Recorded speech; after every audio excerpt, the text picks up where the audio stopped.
और अब आइए सीधे आपको लिए चलते हैं प्रोग्राम मन की बात में।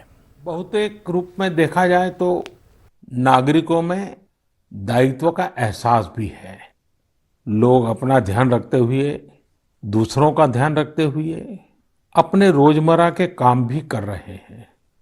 देश में हो रहे हर आयोजन में जिस तरह का संयम और सादगी इस बार देखी जा रही है, वो अभूतपूर्व है। गणेशोत्सव भी कहीं ऑनलाइन मनाया जा रहा है, तो ज्यादातर जगहों पर इस बार इको फ्रेंडली गणेश जी की प्रतिमा स्थापित की गई है। साथियों, हम बहुत बारीकी से अगर देखेंगे तो एक बात अवश्य हमारे ध्यान में आएगी। हमारे पर्व और पर्यावरण, इन दोनों के बीच एक बहुत गहरा नाता रहा है। जहां एक और हमारे पर्वों में पर्यावरण और प्रकृति के साथ सहजीवन का संदेश छिपा होता है, तो दूसरी ओर कई सारे पर्व प्रकृति की रक्षा के लिए ही मनाए जाते हैं। जैसे बिहार के पश्चिमी चंपारण में सदियों से थारू आदिवासी समाज के लोग 60 घंटे के लॉकडाउन, या उनके ही शब्दों में कहें तो 60 घंटे के बरना का पालन करते हैं। प्रकृति की रक्षा के लिए बरना को थारू समाज ने अपनी परंपरा का हिस्सा बना लिया है और सदियों से बनाया है। इस दौरान न कोई गांव में आता है, न ही कोई अपने घरों से बाहर निकलता है। और लोग मानते हैं कि अगर वो बाहर निकले या कोई बाहर से आया, तो उनके आने जाने से लोगों की रोजमर्रा की गतिविधियों से नए पेड़ पौधों को नुकसान हो सकता है। बरना की शुरुआत में भव्य तरीके से हमारे आदिवासी भाई बहन पूजा पाठ करते हैं और उसकी समाप्ति पर आदिवासी परंपरा के गीत, संगीत, नृत्य जम करके उसके कार्यक्रम भी होते हैं। साथियों, इन दिनों ओणम का पर्व भी धूमधाम से मनाया जा रहा है। ये पर्व चिनगम महीने में आता है। इस दौरान लोग कुछ नया खरीदते हैं, अपने घरों को सजाते हैं, पुक्लम बनाते हैं, ओणम सादिया का आनंद लेते हैं। तरह तरह के खेल और प्रतियोगिताएं भी होती हैं। ओणम की धूम तो आज दूर सुदूर विदेशों तक पहुंची हुई है। अमेरिका हो, यूरोप हो या खाड़ी देश हो, ओणम का उल्लास आपको हर कहीं मिल जाएगा। ओणम एक इंटरनेशनल फेस्टिवल बनता जा रहा है। साथियों, ओणम हमारी कृषि से जुड़ा हुआ पर्व है। ये हमारी ग्रामीण अर्थव्यवस्था के लिए भी एक नई शुरुआत का समय होता है। किसानों की शक्ति से ही तो हमारा जीवन, हमारा समाज चलता है। हमारे पर्व किसानों के परिश्रम से ही रंग बिरंगे बनते हैं। हमारे अन्नदाता को, किसानों की जीवनदायिनी शक्ति को वेदों में भी बहुत गौरवपूर्ण रूप से नमन किया गया है। ऋग्वेद में मंत्र है, अन्नानाम पतये नमः, अन्नानाम पतये नमः, क्षेत्राणाम पतये नमः। अर्थात अन्नदाता को नमन है, किसान को नमन है। हमारे किसानों ने कोरोना के इस कठिन परिस्थितियों में भी अपनी ताकत को साबित किया है। हमारे देश में इस बार खरीफ की फसल की बुआई पिछले साल के मुकाबले 7% ज्यादा हुई है। धान की रुपाई इस बार लगभग 10%, दालें लगभग 5%, मोटे अनाज, कोर्स सीरियल्स लगभग 3%, ऑयल सीड्स लगभग 13%, कपास लगभग 3% ज्यादा बोई गई है। मैं इसके लिए देश के किसानों को बधाई देता हूं, उनके परिश्रम को नमन करता हूं। मेरे प्यारे देशवासियों, कोरोना के इस कालखंड में देश कई मोर्चों पर एक साथ लड़ रहा है, लेकिन इसके साथ साथ कई बार मन में ये भी सवाल आता रहा कि इतने लंबे समय तक घरों में रहने के कारण मेरे छोटे छोटे बाल मित्रों का समय कैसे बीतता होगा। और इसी से मैंने गांधीनगर की चिल्ड्रन यूनिवर्सिटी जो दुनिया में एक अलग तरह का प्रयोग है। भारत सरकार के महिला और बाल विकास मंत्रालय, शिक्षा मंत्रालय, सूक्ष्म लघु और मध्यम उद्योग मंत्रालय, इन सभी के साथ मिलकर हम बच्चों के लिए क्या कर सकते हैं, इस पर मंथन किया, चिंतन किया। मेरे लिए ये बहुत सुखद था, लाभकारी भी था, क्योंकि एक प्रकार से ये मेरे लिए भी कुछ नया जानने का, नया सीखने का अवसर बन गया। साथियों, हमारे चिंतन का विषय था खिलौने और विशेषकर भारतीय खिलौने। हमने इस बात पर मंथन किया कि भारत के बच्चों को नए नए टॉयज कैसे मिले, भारत टॉय प्रोडक्शन का बहुत बड़ा हब कैसे बने। वैसे मैं मन की बात सुन रहे बच्चों के माता पिता से क्षमा मांगता हूं, क्योंकि हो सकता है उन्हें अब ये मन की बात सुनने के बाद खिलौनों की नई नई डिमांड सुनने का शायद एक नया काम सामने आ जाएगा। साथियों, खिलौने जहां एक्टिविटी को बढ़ाने वाले होते हैं, तो खिलौने हमारी आकांक्षाओं को भी उड़ान देते हैं। खिलौने केवल मन ही नहीं बहलाते, खिलौने मन बनाते भी हैं और मकसद गढ़ते भी हैं। मैंने कहीं पढ़ा कि खिलौनों के संबंध में गुरुदेव रविंद्रनाथ टैगोर ने कहा था कि बेस्ट टॉय वो होता है जो इनकम्प्लीट हो, ऐसा खिलौना जो अधूरा हो और बच्चे मिलकर खेल खेल में उसे पूरा करें। गुरुदेव टैगोर ने कहा था कि जब वो छोटे थे तो खुद की कल्पना से घर में मिलने वाले सामानों से ही अपने दोस्तों के साथ अपने खिलौने और खेल बनाया करते थे। लेकिन एक दिन बचपन के उन मौज मस्ती भरे पलों में बड़ों का दखल हो गया। हुआ ये था कि उनका एक साथी एक बड़ा और सुंदर सा विदेशी खिलौना लेकर आ गया। खिलौनों को लेकर इतराते हुए अब सब साथी का ध्यान खेल से ज्यादा खिलौने पर रह गया। हर किसी के आकर्षण का केंद्र खेल नहीं रहा, खिलौना बन गया। जो बच्चा कल तक सबके साथ खेलता था, सबके साथ रहता था, घुल मिल जाता था, खेल में डूब जाता था, वो अब दूर रहने लगा। एक तरह से बाकी बच्चों से भेद का भाव उसके मन में बैठ गया। महंगे खिलौने में बनाने के लिए भी कुछ नहीं था, सीखने के लिए भी कुछ नहीं था। यानी कि एक आकर्षक खिलौने ने एक उत्कृष्ट बच्चे को कहीं दबा दिया, छिपा दिया, मुरझा दिया। इस खिलौने ने धन का, संपत्ति का, जरा बड़प्पन का प्रदर्शन कर लिया, लेकिन उस बच्चे की क्रिएटिव स्पिरिट को बढ़ने और संवरने से रोक दिया। खिलौना तो आ गया, पर खेल खत्म हो गया और बच्चे का खिलना भी खो गया। इसलिए गुरुदेव कहते थे कि खिलौने ऐसे होने चाहिए जो बच्चे के बचपन को बाहर लाएं, उसकी क्रिएटिविटी को सामने लाएं। बच्चों के जीवन के अलग अलग पहलू पर खिलौनों का जो प्रभाव है, इस पर राष्ट्रीय शिक्षा नीति में भी बहुत ध्यान दिया गया है। खेल खेल में सीखना, खिलौने बनाना सीखना, खिलौने जहां बनते हैं वहां की विजिट करना, इन सबको करिकुलम का हिस्सा बनाया गया है। साथियों, हमारे देश में लोकल खिलौनों की बहुत समृद्ध परंपरा रही है। कई प्रतिभाशाली और कुशल कारीगर हैं जो अच्छे खिलौने बनाने में महारत रखते हैं। भारत के कुछ क्षेत्र टॉय क्लस्टर्स यानी खिलौने के केंद्र के रूप में भी विकसित हो रहे हैं। जैसे कर्नाटक के रामनगरम में चन्नापटना, आंध्र प्रदेश के कृष्णा में कोंडापल्ली, तमिलनाडु में तंजौर, असम में धुबरी, उत्तर प्रदेश का वाराणसी, कई ऐसे स्थान हैं, कई नाम गिना सकते हैं।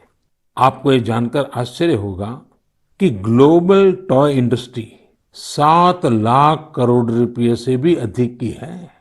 7 लाख करोड़ रुपयों का इतना बड़ा कारोबार लेकिन भारत का हिस्सा उसमें बहुत कम है। अब आप सोचिए कि जिस राष्ट्र के पास इतनी विरासत हो, परंपरा हो, विविधता हो, युवा आबादी हो, क्या खिलौनों के बाजार में उसकी हिस्सेदारी इतनी कम होनी हमें अच्छा लगेगा क्या? जी नहीं, ये सुनने के बाद आपको भी अच्छा नहीं लगेगा। देखिए साथियों, टॉय इंडस्ट्री बहुत व्यापक है। गृह उद्योग हो, छोटे और लघु उद्योग हो, एमएसएमईज हो, इसके साथ साथ बड़े उद्योग और निजी उद्यमी भी इसके दायरे में आते हैं। इसे आगे बढ़ाने के लिए देश को मिलकर मेहनत करनी होगी। अब जैसे आंध्र प्रदेश के विशाखापट्टनम में श्रीमान सीवी राजू है। उनके गांव के अति कुप्पका टॉयज एक समय में बहुत प्रचलित थे। इनकी खासियत ये थी कि खिलौने लकड़ी से बनते थे और दूसरी बात ये कि इन खिलौनों में आपको कहीं कोई एंगल या कोण नहीं मिलता था। ये खिलौने हर तरफ से राउंड होते थे, इसलिए बच्चों को चोट की भी गुंजाइश नहीं होती थी। सीवी राजू ने एती को पक्का टॉयज के लिए अब अपने गांव के कारीगरों के साथ मिलकर एक तरह से नया मूवमेंट शुरू कर दिया है। बेहतरीन क्वालिटी के एती को पक्का टॉयज बनाकर सीवी राजू ने स्थानीय खिलौनों की खोई हुई गरिमा को वापस ला दिया है। खिलौनों के साथ हम दो चीजें कर सकते हैं। अपने गौरवशाली अतीत को अपने जीवन में फिर से उतार सकते हैं और अपने स्वर्णिम भविष्य को भी संवार सकते हैं। मैं अपने स्टार्टअप मित्रों को, हमारे नए उद्यमियों से कहता हूं, टीम अप फॉर टॉयज। आइए मिलकर खिलौने बनाएं। अब सभी के लिए लोकल खिलौनों के लिए वोकल होने का समय है। आइए हम अपने युवाओं के लिए कुछ नए प्रकार के अच्छी क्वालिटी वाले खिलौने बनाते हैं। खिलौना वो हो जिसकी मौजूदगी में बचपन खिले भी, खिलखिलाए भी। हम ऐसे खिलौने बनाएं जो पर्यावरण के भी अनुकूल हो। साथियों, इसी तरह अब कंप्यूटर और स्मार्टफोन के इस जमाने में कंप्यूटर गेम्स का भी बहुत ट्रेंड है। ये गेम्स बच्चे भी खेलते हैं, बड़े भी खेलते हैं, लेकिन इनमें भी जितने गेम्स होते हैं उनकी थीम्स भी अधिकतर बाहर की ही होती है। हमारे देश में इतने आइडियाज हैं, इतने कंसेप्ट्स हैं, बहुत समृद्ध हमारा इतिहास रहा है कि हाँ, हम उन पर गेम्स बना सकते हैं। मैं देश के युवा टैलेंट से कहता हूं, आप भारत में भी गेम्स बनाइए और भारत के भी गेम्स बनाइए। कहा भी जाता है, लेट द गेम्स बिगिन। तो चलो खेल शुरू करते हैं। साथियों, आत्मनिर्भर भारत अभियान में वर्चुअल गेम्स हो, टॉयज का सेक्टर हो, सबने बहुत महत्वपूर्ण भूमिका निभानी है और ये अवसर भी है। जब आज से 100 वर्ष पहले असहयोग आंदोलन शुरू हुआ तो गांधी जी ने लिखा था कि असहयोग आंदोलन देशवासियों में आत्मसम्मान और अपनी शक्ति का बोध कराने का एक प्रयास है। आज जब हम देश को आत्मनिर्भर बनाने का प्रयास कर रहे हैं तो हमें पूरे आत्मविश्वास के साथ आगे बढ़ना है। हर क्षेत्र में देश को आत्मनिर्भर बनाना है। असहयोग आंदोलन के रूप में जो बीज बोया गया था उसे अब आत्मनिर्भर भारत के वटवृक्ष में परिवर्तित करना हम सबका दायित्व है। मेरे प्यारे देशवासियों, भारतीयों के इनोवेशन और सॉल्यूशन देने की क्षमता का लोहा हर कोई मानता है और जब समर्पण भाव हो, संवेदना हो, तो ये शक्ति असीम बन जाती है। इस महीने की शुरुआत में देश के युवाओं के सामने एक ऐप इनोवेशन चैलेंज रखा गया। इस आत्मनिर्भर भारत ऐप इनोवेशन चैलेंज में हमारे युवाओं ने बढ़ चढ़ करके हिस्सा लिया। करीब 7,000 एंट्रीज आई। उसमें भी करीब करीब 2/3 ऐप्स टियर 2 और टियर 3 शहरों के युवाओं ने बनाए हैं। ये आत्मनिर्भर भारत के लिए, देश के भविष्य के लिए बहुत शुभ संकेत है। आत्मनिर्भर ऐप इनोवेशन चैलेंज के रिजल्ट्स देखकर आप जरूर प्रभावित होंगे। काफी जांच परख के बाद अलग अलग कैटेगरी में लगभग 2 दर्जन ऐप्स को अवार्ड भी दिए गए हैं। आप जरूर इन ऐप्स के बारे में जानें और उनसे जुड़े। हो सकता है आप भी ऐसा कुछ बनाने के लिए प्रेरित हो जाए। इनमें एक ऐप है कुटुकी किड्स लर्निंग ऐप। ये छोटे बच्चों के लिए ऐसा इंटरेक्टिव ऐप है जिसमें गानों और कहानियों के जरिए बात बात में ही बच्चे मैथ साइंस में बहुत कुछ सीख सकते हैं। इसमें एक्टिविटीज भी हैं, खेल भी हैं। इसी तरह एक माइक्रो ब्लॉगिंग प्लेटफॉर्म का भी ऐप है। इसका नाम है कू, KOO कू। इसमें हम अपनी मातृभाषा में टेक्स्ट, वीडियो और ऑडियो के जरिए अपनी बात रख सकते हैं, इंटरेक्ट कर सकते हैं। इसी तरह चिंगारी ऐप भी युवाओं के बीच काफी पॉपुलर हो रहा है। एक ऐप है आस्क सरकार। इसमें चैटबॉट के जरिए आप इंटरेक्ट कर सकते हैं और किसी भी सरकारी योजना के बारे में सही जानकारी हासिल कर सकते हैं, वो भी टेक्स्ट, ऑडियो और वीडियो तीनों तरीकों से। ये आपकी बड़ी मदद कर सकता है। एक और ऐप है स्टेप सेट गो। ये फिटनेस ऐप है। आप कितना चले, कितनी कैलोरीज बर्न की, ये सारा हिसाब ये ऐप रखता है और आपको फिट रहने के लिए मोटिवेट भी करता है। मैंने कुछ ही उदाहरण दिए हैं। कई और ऐप्स ने भी इस चैलेंज को जीता है। कई बिजनेस ऐप्स हैं, गेम्स के ऐप्स हैं, जैसे is equal to books and expense, Zoho workplace, FTC talent. आप इनके बारे में नेट पर सर्च करिए, आपको बहुत जानकारी मिलेगी। आप भी आगे आए, कुछ इनोवेट करें, कुछ इम्प्लीमेंट करें। आपके प्रयास आज के छोटे छोटे स्टार्टअप्स कल बड़ी बड़ी कंपनियों में बदलेंगे और दुनिया में भारत की पहचान बनेंगे। और आप ये मत भूलिए कि आज जो दुनिया में बहुत बड़ी बड़ी कंपनियां नजर आती है ना, वे भी कभी स्टार्टअप हुआ करती थी। प्रिय देशवासियों, हमारे यहाँ के बच्चे, हमारे विद्यार्थी अपनी पूरी क्षमता दिखा पाए, अपना सामर्थ्य दिखा पाए, इसमें बहुत बड़ी भूमिका न्यूट्रिशन की भी होती है, पोषण की भी होती है। पूरे देश में सितंबर महीने को पोषण माह, न्यूट्रिशन मंथ के रूप में मनाया जाएगा। नेशन और न्यूट्रिशन का बहुत गहरा संबंध होता है। हमारे यहाँ एक कहावत है, यथा अन्नम तथा मन्नम, यानी जैसा अन्न होता है वैसा ही हमारा मानसिक और बौद्धिक विकास भी होता है। एक्सपर्ट्स कहते हैं कि शिशु को गर्भ में और बचपन में जितना अच्छा पोषण मिलता है उतना अच्छा उसका मानसिक विकास होता है और वो स्वस्थ रहता है। बच्चों के पोषण के लिए भी उतना ही जरूरी है कि माँ को भी पूरा पोषण मिले।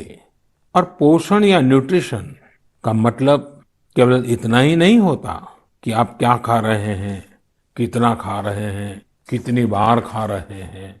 इसका मतलब है आपके शरीर को कितने जरूरी पोषक तत्व, न्यूट्रिएंट्स मिल रहे हैं। आपको आयरन, कैल्शियम मिल रहे हैं या नहीं, सोडियम मिल रहा है या नहीं, विटामिन्स मिल रहे हैं या नहीं, ये सब न्यूट्रिशन के बहुत इंपॉर्टेंट एस्पेक्ट्स हैं। न्यूट्रिशन के इस आंदोलन में पीपल पार्टिसिपेशन भी बहुत जरूरी है। जन भागीदारी ही इसको सफल करती है। पिछले कुछ वर्षों में इस दिशा में देश में काफी प्रयास किए गए हैं। खासकर हमारे गांवों में इसे जन भागीदारी से जन आंदोलन बनाया जा रहा है। पोषण सप्ताह हो, पोषण माह हो, इनके माध्यम से ज्यादा जागरूकता पैदा की जा रही है। स्कूलों को जोड़ा गया है, बच्चों के लिए प्रतियोगिताएं हो, उनमें अवेयरनेस बढ़े, इसके लिए भी लगातार प्रयास जारी हैं। जैसे क्लास में एक क्लास मॉनिटर होता है, उसी तरह न्यूट्रिशन मॉनिटर भी हो, रिपोर्ट कार्ड की तरह न्यूट्रिशन कार्ड भी बने, इस तरह की भी शुरुआत की जा रही है। पोषण माह न्यूट्रिशन मंथ के दौरान माय गॉव पोर्टल पर एक फूड एंड न्यूट्रिशन क्विज भी आयोजित की जाएगी और साथ ही एक मीम कंपटीशन भी होगा। आप खुद पार्टिसिपेट करें और दूसरों को भी मोटिवेट करें। साथियों, अगर आपको गुजरात में सरदार वल्लभ भाई पटेल के स्टैच्यू ऑफ यूनिटी जाने का अवसर मिला होगा और कोविड के बाद जब वो खुलेगा और आपको जाने का अवसर मिलेगा, तो वहाँ एक यूनिक प्रकार का न्यूट्रिशन पार्क बनाया गया है। खेल खेल में ही न्यूट्रिशन की शिक्षा आनंद प्रमोद के साथ वहाँ जरूर देख सकते हैं। साथियों, भारत एक विशाल देश है। खान पान में ढेर सारी विविधता है। हमारे देश में 6 अलग अलग ऋतुएं होती हैं। अलग अलग क्षेत्रों में वहाँ के मौसम के हिसाब से अलग अलग चीजें पैदा होती हैं। इसलिए ये बहुत ही महत्वपूर्ण है कि हर क्षेत्र के मौसम, वहाँ के स्थानीय भोजन और वहाँ पैदा होने वाले अन्न, फल, सब्जियों के अनुसार एक पोषक न्यूट्रिएंट रिच डाइट प्लान बने। अब जैसे मिलेट्स, मोटे अनाज, रागी है, ज्वार है, ये बहुत उपयोगी पोषक आहार है। एक भारतीय कृषि कोष तैयार किया जा रहा है। इसमें हर एक जिले में क्या क्या फसल होती है, उनकी न्यूट्रिशन वैल्यू कितनी है, इसकी पूरी जानकारी होगी। ये आप सबके लिए बहुत बड़े काम का कोष हो सकता है। आइए, पोषण माह में पौष्टिक खाने और स्वस्थ रहने के लिए हम सभी को प्रेरित करें। प्रिय देशवासियों, बीते दिनों जब हम अपना स्वतंत्रता दिवस मना रहे थे, तब एक दिलचस्प खबर पर मेरा ध्यान गया। ये खबर है हमारे सुरक्षा बलों के 2 जाबाज किरदारों की। एक है सोफी और दूसरी विदा। सोफी और विदा इंडियन आर्मी के श्वान है, डॉग्स हैं, और उन्हें chief of army staff commendation card से सम्मानित किया गया है। सोफी और विदा को ये सम्मान इसलिए मिला क्योंकि इन्होंने अपने देश की रक्षा करते हुए अपना कर्तव्य बखूबी निभाया है। हमारी सेनाओं में, हमारे सुरक्षा बलों के पास ऐसे कितने ही बहादुर श्वान हैं, डॉग्स हैं, जो देश के लिए जीते हैं और देश के लिए अपना बलिदान भी देते हैं। कितने ही बम धमाकों को, कितनी ही आतंकी साजिशों को रोकने में ऐसे डॉग्स ने बहुत अहम भूमिका निभाई है। कुछ समय पहले मुझे देश की सुरक्षा में डॉग्स की भूमिका के बारे में बहुत विस्तार से जानने को मिला। कई किस्से भी सुने।